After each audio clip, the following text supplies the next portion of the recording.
In this video, I want to show you how to use the align environment. It's really helpful anytime you have to do a bunch of algebraic steps and you want to align things nicely instead of having them all smudged together in a single row.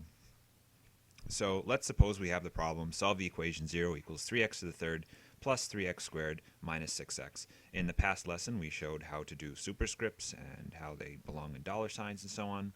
In this lesson, let's use the align environment to nice and neatly solve this problem. So the first thing we do is begin, align, end, align.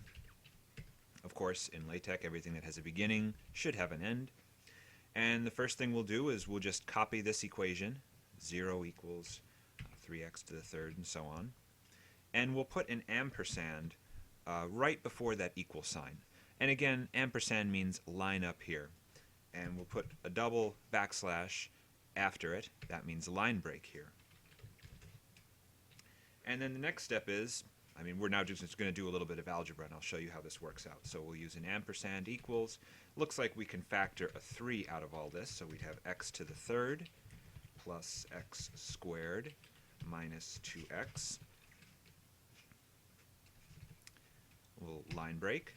And it looks like we can also factor an x out of that, so we'll do 3x, and then parentheses, that would be x squared plus x minus 2. And we'll line break again. And let's see, equals again. And so we've got our 3x. It looks like we can factor that. So that does factor to x plus 2 and x minus 1. Now, there's no equal sign here. What we'll do is we'll use a special math symbol. Therefore, let me scroll down just a little bit. Now we know what the answers are. So therefore, x equals 0, -2, and 1. Okay? So what I've done here is I've basically aligned everything up everywhere there's an ampersand. Double backslash means line break, and I don't put a line break at the last line. Let's compile this and see what it looks like. And there it is.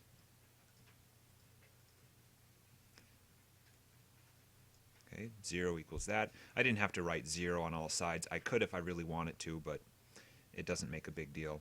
And then, therefore, an x equals 0, -2, 1.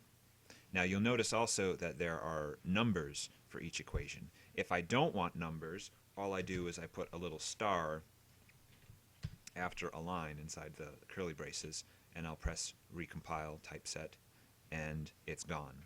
If I want them back, I just remove the stars, and I can get them back.